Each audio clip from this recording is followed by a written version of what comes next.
nga xamante ni moom la PM daal di ne koy yëkkati démb ma daal di ci njëkk yëkkati benn rek bi nga xamante ni moom laa jàpp ne war nañ ko mën a tàmbali mu ne le Sénégal n'a jamais de problème majeur si c'est un problème d'autorité s'ils ne savent pas gouverner qu'ils me laissent le faire moom moo nekk li nga xamante ni kaddu bi nga xam ne moom la premier ministre Ousmane Sonko yëkkati na ko d'après yow Pape Samba fan la Ousmane Sonko teg que ni Sénégal amul problème mais am na problème d'autorité. En fait, je pense que le président du parti, Ousmane Sonko, il a dit tout haut ce que la majorité pensait tout bas. Parce que nous avons vu depuis 1 an et demi, nous avons vu l'État de gérer réew par rapport à waxtaan bi, par rapport à dialogue bi, par rapport à ouverture bi, ak esprit républicain. Mais malheureusement, si nous regardons l'espace public,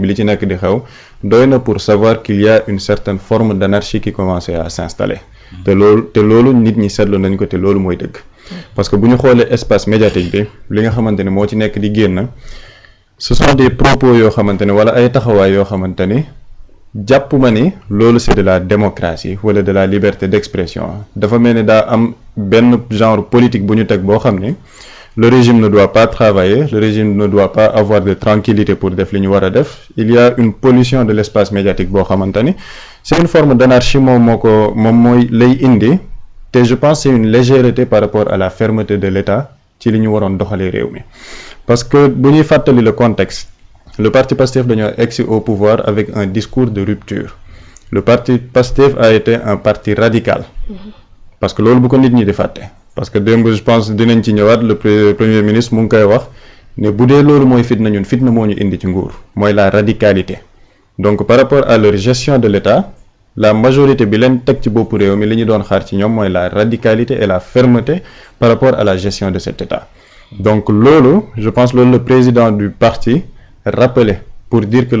le pays n'a pas de problème politique majeur parce que nañ bu ñu xoolee Sénégal li mu nekk di xew mais le pays n'a pas de problème politique les hommes politiques ñu ngi wax li ñu bëgg a wax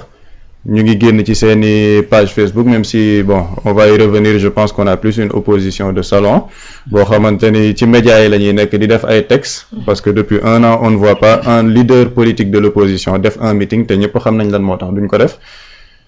donc boo amee opposition boo xamante ni ñu ngi exprimer wu librement il y a une démocratie par rapport à la gestion politique de ce pays. Il n'y a pas de crise politique bu ñu sentir il n'y a pas de manifestation nit ñi génnuñ ni ñoom ànduñu ak li régime bi di def ñi bëgg marche ñu ngi leen di bàyyi ñu marche donc quel est le problème de ce pays c'est un problème d'autorité et de fermeté parce que am na yenn yuy nekk di xew ci biir réew mi c'est de la légèreté xam naa dinañ ci jukki yu bëri par rapport au dossier de justice par rapport ak manifestation de 2021 à 2024 ñi nga xamante ni dañ leen a rey wala ñu nekk des blessés quelle est la suite bi justice jox seen dossier reddition des comptes bi les gros dossiers dinañ ci ñëw ban suite la ci justice jox ak yeneen yoo xamante ni mën nañ ko fi jukkee pour dire que état bi ñu ngi doon xaar ci ñoom plus d'autorité dans la gestion de ce pays man dama koy wax tout le temps bu ñu xoolee les 3 premiers mois du président Bassirou Diomaye Faye ñiy wax ni ñëpp kenn waxu ci woon ñëpp ne woon tekk rangé parce que lan la ñu gëmoon dañu ne ñii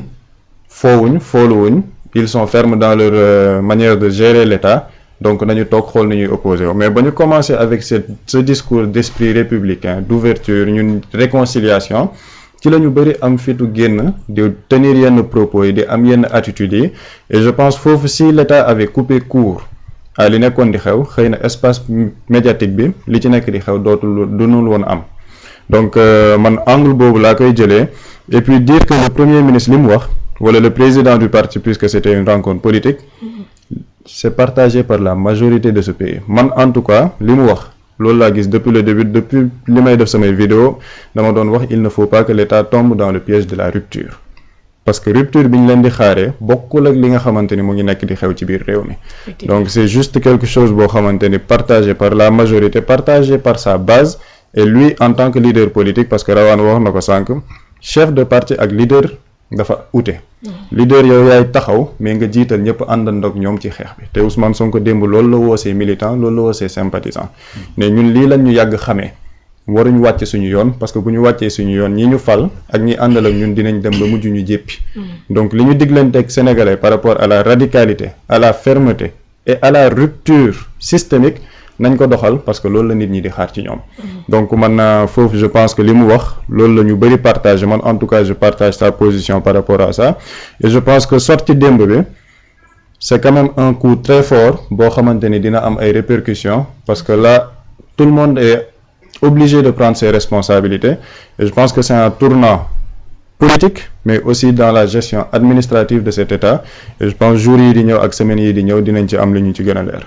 merci beaucoup Pape Samba Binta Laye yow tamit li nga xamante ni moom la premier ministre président parti Pastef daal di wax démb naka nga ko daal di jàngatee. soxna Rouba waxu Ousmane Sonko ni ma koy jàngatee rek mooy un leader boo xamante ni dafa ñëw daal di vider saagam wax li nga xamante ne nii moom moo daal di nekk ci moom problème yi nga xamante ne nii moom la ñuy jànkonteel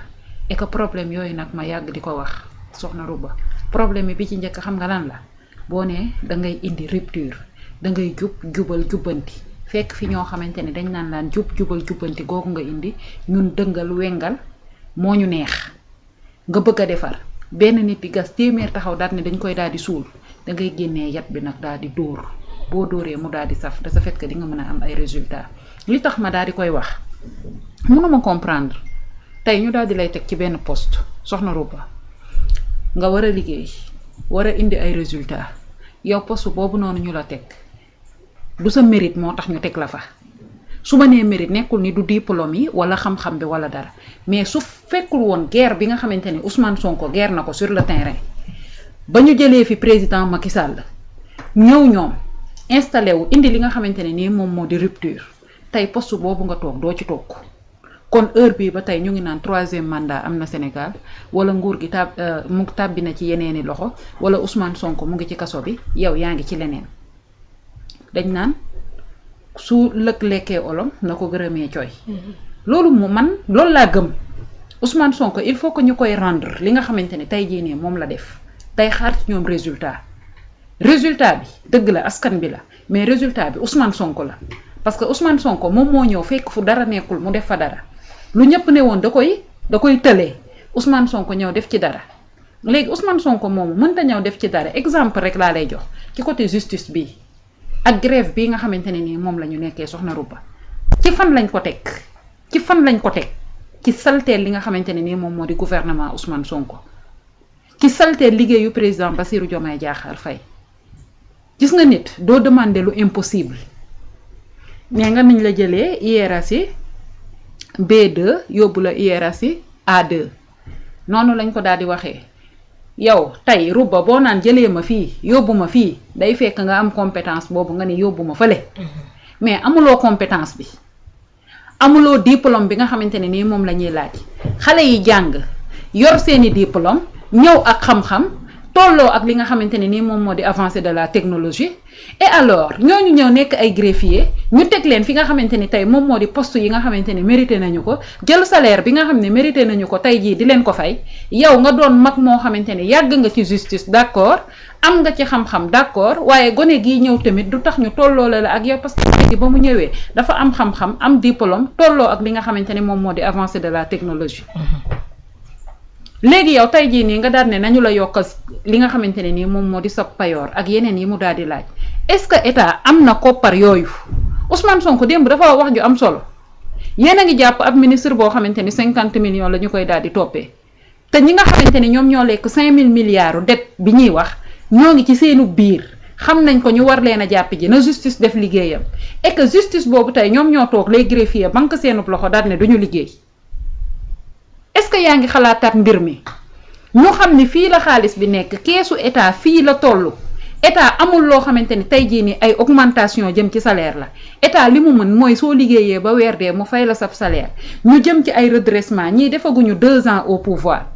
ngir jéem a xool tey jii nii xaalis boobu naka la fi nekkee boo nee augmentation bu fi nekkee ñu mën laa augmenter mais par yenn saa yi dama naan lan bëgguñu Sénégal li tax ma naan bëgguñu Sénégal mooy patriotisme moo manqué. patriotisme moo manqué soxna Rouba mënuma comprendre Sénégal ak li fi nekk ci ay jafe-jafe ak li ci nekk ci ay difficulté salaire ba ñu warloo ak yow ñu ngi la koy jox condition de travail ñu nga la ca daal di teg nga taxaw daal ne nañu ma yokkal c'est parce que dañ doon koy def ñu leen di woo di leen saxal tàngal et que guuta googu ñu nekkee woon tey nag bu fekkente ni ñii dañaa daal di ñëw ku grève ñu woo la saxal la tàngal li nga bëgg ñu daal di la koy jox lamp ay milliards jox leen ngeen dem toog après tey jii nii bu dara doxul bu benn secteur doxul kan la ñuy wax état la ñuy joxoñ baaraam kon pratique yi nga xamante ni tey jii ñu ngi koy def même bu Ousmane Sonko nekkoon un génie boo xamante ni tey jii dafa war a mën a ñëw soppar ñi Sénégal te pratique yu ni mel continuer di fi daal di nekk jëm ci suñu administration bi jëm ci suñu justice entre autres xoolal résultat duñu ko am parce que benn nit mooy gas téeméer di suul et que Ousmane Sonko li mu wax lii mooy jafe-jafe bi soxna Rouba suñu problème majeur lii la problème boobu nag da ngay jéem a xool naka ngay indee li nga xamante ni moom moo di ay solution du wax gi nga xamante ni Aminata Touré waxoon na ko ba ñuy wax naan Ousmane Sonko moo ne woon appel aux candidatures amul lan moo tax defu ko Aminata Touré daat ne nit ki sooy gouverner da ngay gouverner ak ñi nga xamante ni tey jii nii ñoom nga daal di wóolu ñoom nga daal di gëm parce que ñoom ñoo gëm projet bi soxna Rouba man ak yow duñu toog bind suñu projet ba mu àgg ñu dem déposer ji am nga ñëw daan ne Bintalaay dama ko ciy effacer damay dem jëli ji Pape Samba parce que Pape Samba gis naa ni jàng na am na ay diplôme waaw moom laa ci yaakaar te moo fi nekkoon jël ko daal di ko koy jox xañ Binta mi nga xamante ne nii moo gëm projet bi moo xam projet bi et que bu dee diplôme Pape Samba ëppalee ko bu dee xam-xam bi Pape Samba ëppalee ko bu dee compétence bi ëppalee ko kon lan moo tax kon nga daal di ñëw ba foofu renverser li nga xamante ni moom moo di situation bi est-ce que Pape Samba liggéey bi nga ko dénk dina la ko liggéeyal su boobaa comme ni nga ko bëggee loolu moom mooy problème bi nga xamante ne moom la ñu nekk di ko dund man dama gëm ñi ànd ak Ousmane Sonko ànd ak le président Bassirou Diomaye Diakhar Faye nañ leen teg ci instance de décision yi ñoom ñoo gëm li nga xamante ne nii moom moo di projet bi mën a indi résultat et que démb Ousmane Sonko wax na ko jox leen exemple ci li nga xamante ni moom moo di Trump ak nañuy daal di doxalee Rawane naka nga daal di jàngat